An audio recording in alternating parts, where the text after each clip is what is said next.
what's up, Skywalker of the Imagination Creation Films, and today we're talking about this, the Nikon Z8, and why Nikon is serious about the future of video.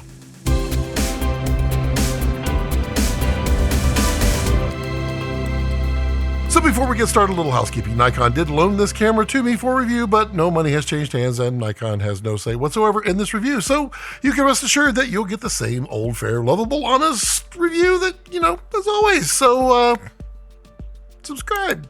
So this is the Nikon Z8, and I know some of you may be saying, wow, aren't you a little late to the party? Yes I am. But I'm here now. And to be honest, I had several reasons to not look at Nikon before, and it almost always kept me away. So this first section of the review is called, What About Nikon? And if you don't care why, well, you can skip ahead to this timestamp right here. So why didn't I take Nikon seriously before? Well, a brief history for me. I switched from Canon to Nikon in 1992 with my purchase of the Nikon N6006. I shot with that film camera for 10 years before moving to digital. Since then, I had a few Nikon lenses, and I decided, well, maybe I should buy the D100. I enjoyed it immensely. Digital is cool. I shot with it for a few years and then upgraded to the D200. And then I downgraded to the D80 as my focus had shifted to motion over stills. And, in motion, I technically started out with some handycams before moving to the more serious Canon XL1 and GL1. And then I moved to the HVX200 and then to the Canon XH-A1. And it was all around this time that the DSLRs had started to record reasonable video. And so I jumped onto the Canon 60D, then the 7D, then the 5D Mark III, and the C100, etc. Technically, the C100 is a mirrorless, and it's not a stills, but a video camera, but you'll understand why in just here in a moment. Now, once I moved to DSLRs that could shoot both stills and video, the brand that I ended up doing both well was Canon.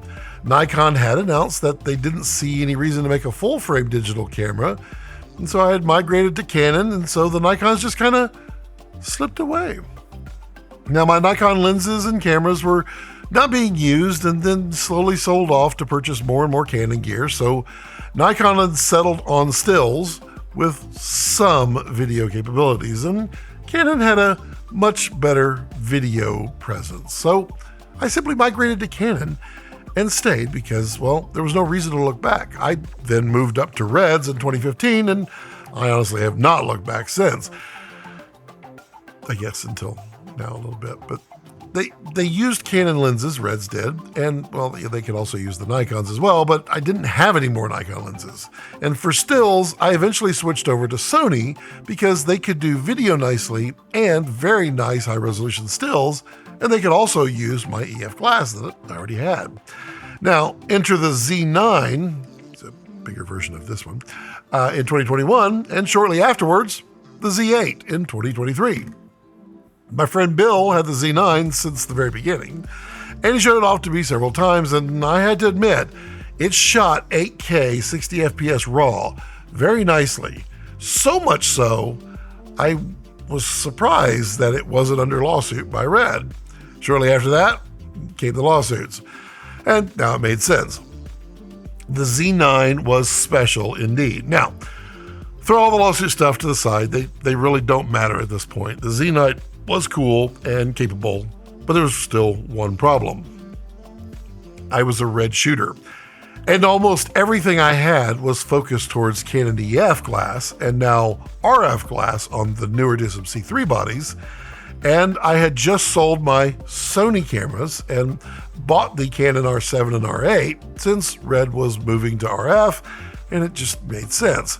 I did briefly consider the Nikon Z8 or Z9 at this point because, it was so good, but it was the glass that held me back.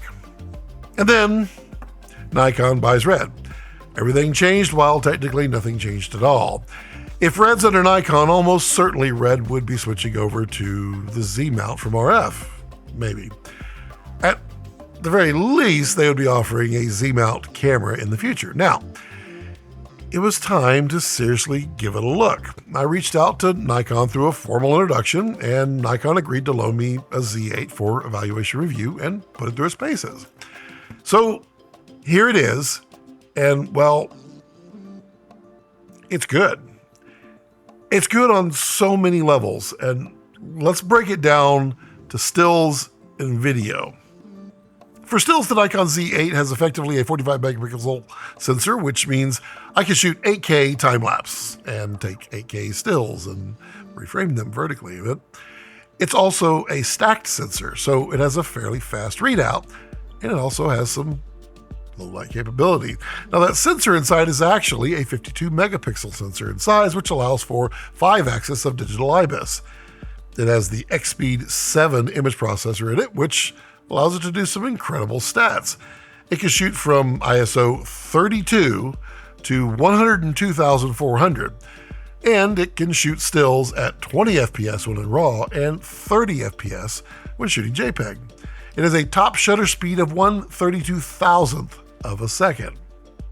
Now, it can calculate autofocus at a speed of about 120 frames per second, and it can do this with 493 points of phase detection.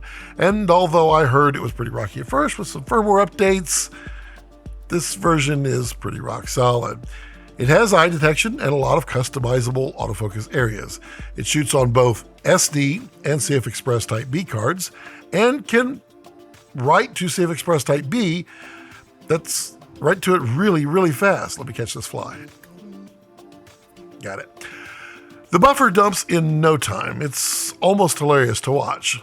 For video, it can record 8K 12-bit in RAW up to 60 FPS to the CF Express Type B, and then a whole host of other codec and resolution options for everything else. It can shoot ProRes RAW in 5K 30 frames per second, ProRes 422 HQ, 4K 30 frames per second 10-bit 422, and up to 8K H.265 30 FPS in 10-bit 422, and then 2K H.264 120 frames per second in 8-bit 420. Now, as you go down in resolutions on these codecs, the frame rate will increase. Some of these can do even more frame rates than was stated. The maximum write speed to the CF Express Type B card is 720 megabytes a second, which is very red-like. It requires an 800 megabytes per second card, and then it runs at about 90% capacity, so it rarely ever fails to write. There's also in-log and flat color profiles, as well as HLG for direct HDR creation. There are versions of 4K, which are oversampled from the full sensor, and others that are cropped. They basically threw every feature they could into a single camera and told the world, here, enjoy. We'll go through some of the connections and other features here, and then we'll get down to the really good stuff. Now, I'll be making a few more videos focusing on some of the more feature sets in depth. Now, there's a full-size HDMI port, 2 USB-C ports, one for data and one for power delivery. The data port can also support USB-C Ethernet as well. It has 3.5mm headphone and audio jacks and a 10-pin remote connection port. It has Wi-Fi, both 2.4 and 5 gigahertz, and it has a ton of customizable buttons all over the body. Now, that's a ton packed into a medium-sized camera body. Now let's see what it can do visually, and then I'll give you my thoughts.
Now this is a serious powerhouse. That video is a mixture of time-lapse and 8K in RAW video, so you can see both stills and videos, and it surprised me how good this camera is. It kind of shocked me, actually. Now, the dynamic range is really good, but it's not incredible. It's a little over 14 stops, which puts it slightly below some Sony cameras, but not by much. It's actually better than the new Z6 Mark III as well, so don't think for a moment that the Z8 is old tech. It falls more behind Reds, but it's more equal to, say, an Alexa or Alexa Mini. What I care about most is highlights myself. I love to be able to pull out cloud details in the sky when shooting dark objects, and this camera can recover the skies very, very, very well. But a word of caution, don't clip the highlights. You clip it, they're not coming back. There's so much detail and color in these images, and yet they aren't super sharp either, which I've had an on-off love affair over the years. Sometimes I really like sharp, and other times it's like, eh. Now there are cameras like the Venice 2 that are over 8K in resolution and very, very sharp and detailed, and that can serve as a distraction.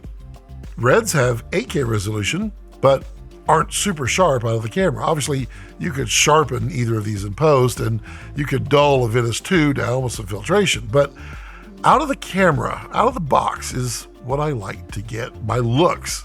I like to get them in cam as much as possible. The Z8 does an incredible job of capturing what my eye sees, and honestly, sometimes what it can't.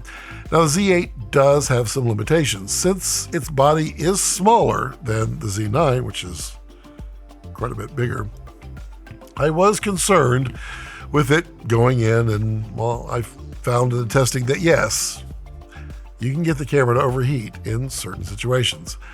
I performed thermal testing with recording in my studio here at about 75 degrees and then later on outside in the sun. At 24 FPS 8K in RAW, I got 1 hour and 36 minutes with only the hot card warning light before I gave up. I'd filled the 2 terabyte card, reformatted over and over, and kept recording. It never overheated. At 60 FPS 8K in RAW, I got 7 minutes and 30 seconds when the hot card warning light and the amber heat warning light came on the screen. At 12 minutes and 30 seconds is when the red thermal warning light came on. And then at 19 minutes and 6 seconds, I got the red high thermal warning light. And then finally, at 34 minutes and 34 seconds, I got the thermal shutdown and the camera powered down. Outside in the sun, at 8K 60 FPS in RAW, I got the thermal warnings a little bit faster, with the shutdown happening after 22 minutes. But when you're shooting off and on, like we tend to do, we roll for 10, 15 seconds and then stop, I got warnings, but I never got a shutdown. If you're trying to record long takes and you must record in 60 FPS 8K RAW, this is probably not the camera for you. If you record 24 FPS, you should be fine, but you might even consider shooting an H.265 just for the data savings alone. You'll be consuming media at about a third the rate.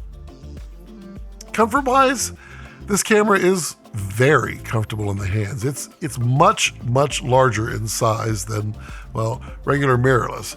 It feels like a flagship DSLR camera body, but, mirrorless. Personally, I like it a ton. I really have big hands, and it just feels solid. There's nothing hanging off. My fingers are all locked in. It's really a nice feeling body. Autofocus in video mode is fairly snappy and locks on fairly well. Only a few times did it hunt for a target, but it's pretty rare. In photo mode, it locks on solid. It has AI autofocus with eye tracking on both humans and animals, and I was using the Nikon 24-70 f2.8 S-line lens here, and it's a very nice lens, as much as a 24-70 can be, and there'll be a review on that here shortly. You all know my opinions on these types of lenses and how they're ultimately somewhat boring. So, when I say it's pretty good, it's saying something. Now, I wanted to go into some great details as to what this camera can and can't do in its current form instead of just the pros and cons. I've talked about what I really love about this camera, and now I'm going to talk about the things that make me scratch my head and things I don't care for and things that just simply can't do. The menu system. It has a ton of configuration options, but honestly, it's a mess. Very clearly, it was designed by a photographer and a photographer that understands a little bit about video. Now, Keiji Oishi was over this project, and I've met Keiji, and he's a very smart, very nice guy, and I firmly believe Nikon did the best they could bringing video to this camera and then figuring out how the menu should function for it. I'm excited that Red is now under Nikon and Keiji is CEO because Red has some very functional menus and some layouts that can help Nikon's future menus work well. Let me explain some of the weirdness. In video, let's say you want to switch to InRAW. I go in and choose the video file type as InRAW. Now my frame sizes and frame rates will be available for that format, but now I want to shoot in InLog. Well, there's no direct selection for InLog. You have to go into the video file type, and then there's an option called tone mode. Not tone log, but tone mode. Let's do it. You arrow over and you can select InLog. Cool. Now I can shoot in InLog, and well, there's a view assist, which is a LUT, so it makes it look normal instead of just log. Now I want to change to, say, H.265 10-bit 8K mode. I go in and select it, great, but now I'm no longer in InLog. I'm in SDR. You have to go into H.265 and select tone mode for it and change to InLog. You end up having to select your tone mode for each format from the format change itself. I find that a little odd. How often are you changing from InLog to SDR? Typically, you're going to shoot in a particular color profile, and you just stay there for the project. And sure, the argument could be made that, well, you'd stay in the same format as well, but that's not true. A color profile is a selection of how the image is mapped or captured to the media. It should be just a simple menu item option. Same with the codec and the resolution. Just let me select the resolution. I want to then let me select the codec or vice versa. I don't want to jump around and select things because I changed one parameter. It's just my nag on this. Now there are a ton of buttons all over this camera, which I love, and well, you can customize them, which is awesome, except you can't just customize a button with any function. It's limited to a selection based on the button, and I found that many of the ones I'd like to map aren't even an option. Like, I'd like to be able to turn the monitor on and off with a simple button. That's simple enough, but that's not an option.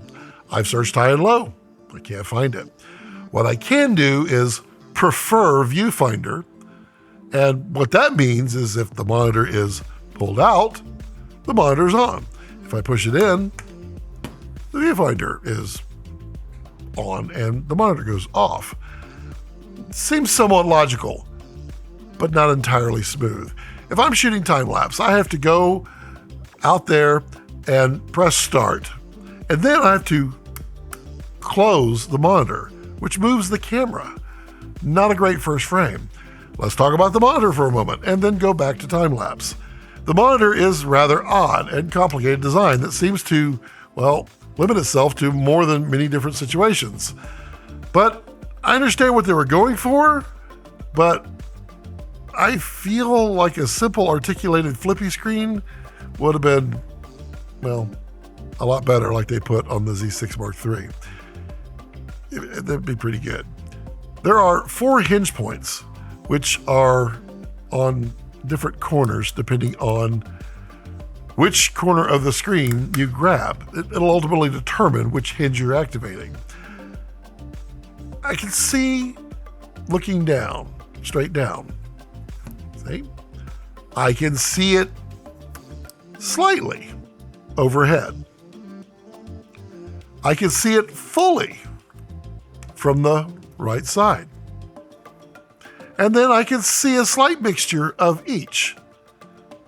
But I can't see it from the front under any circumstances. I can't see it from the bottom much. I can't see it from the left, except that little amount.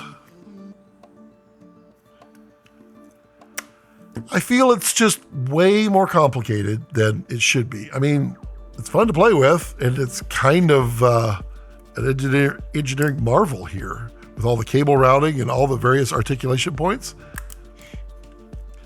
But go back to basics. Now, the screen itself is very, very clear, and it can get very bright as needed. It's also a touchscreen. The EVF is the same, very clear and can get very bright, and it has an adjustable diopter for those with glasses or those that wear glasses and don't want to. I'd say if it was a standard flippy with these two as is, it'd be darn near perfect. There's a built-in intervalometer, and that's awesome. I'm very happy camera manufacturers are putting these in cameras. When you go to the interval timer shooting, as Nikon calls it, there's quite a few options there. You can select the start time, so you can schedule it for hours away. You can tell it to take several shots at each interval, and then how many intervals total. There's an exposure smoothing, which did quite well in my testing. And you can tell it to focus before each shot or just stay locked off. You can do bracketing and generate a video instead of stills, and you can even tell it to save to a completely different folder. All very good and very handy. Now I'm almost ready to start, but now I need to set up my shot. Okay, well, now I have to exit, set up my shot, and then go back into the menu, because when you hit start, it starts. It'd be awesome if I could just enable it to start and then fire with the trigger to begin. Then I can set up my shot and go. But now I have to push a button on the back of the camera to start. And then I have to fold my monitor. Again, ruin the first frame, got a little bit of movement in there.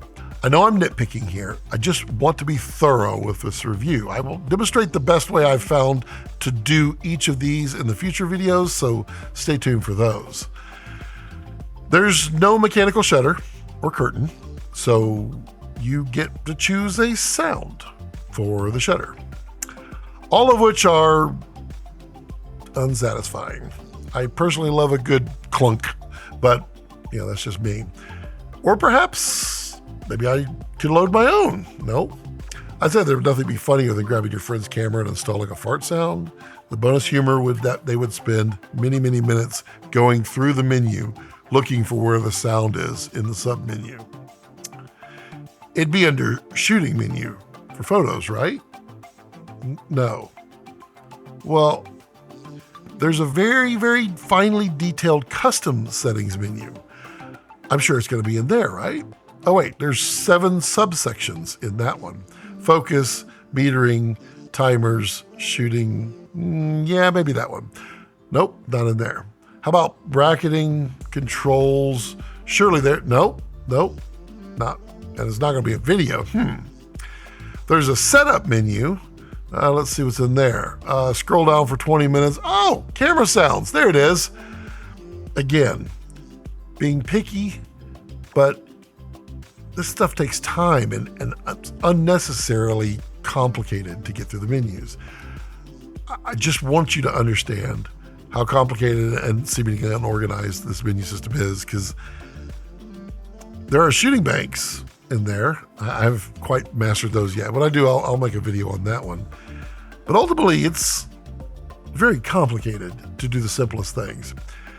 Now, in here, there's a great feature called Focus Shift built in, where you can use a good Nikon lens, autofocus lens, and program intervals of steps of focus, where you can take various depth of focus shots for focus stacking, like macro shots. A word of caution here, the cheaper the lens series, the lower resolution of steps it will have. So while an S-line premium lens like this one might be able to have 400 steps on a WASP, a lesser S-line or even a non-S-line lens may only have 50 steps. It depends on the little motor that they put in these lenses. But it is a very cool feature for sure. Now, in video, there's no open gate shooting and no anamorphic modes. you'd need to do this de-squeeze and squeeze externally. There's no shutter angle either. It'd be nice if some firmware updates could add some of these features, but it's unknown if that's going to happen at all. Timecode is very limited in the Z8. You can do it over HDMI, but that's a non-starter for professional work. There's a Bluetooth sync option that could be enabled if Nikon works with some of the manufacturers to implement it. I'll do what I can to try to make this happen, but basically you're stuck using timecode over audio onto one of the audio tracks. So there's a lot to unpack in this camera, and that's why this video is all over the place. Here's the final thoughts in just a couple of sentences. The Z8 is one of the most competent, satisfying, and powerful mirrorless camera bodies on the market today, able to make incredibly high-resolution, raw videos and photos with really nice dynamic range, really good color depth, flexibility, functionality, frame rates, and capability. If you can just get through all the little quirks. And I ultimately think it's worth me learning to get through them because of the power this camera has. So what do you think about all this? Let me know in the comment section down below what you think about the Nikon Z8 or the other Nikon Z lines. I'd love to know your thoughts. Remember to like and subscribe and support the channel by purchasing through any of the affiliate links below, like the Z8 through B&H down below. Also, you can really stand out and become a channel member as well. It allows you to be part of the cool kids club like these top tier members. And as always, as I like to leave it, don't let your passions center around your life. Let your life center around your passions.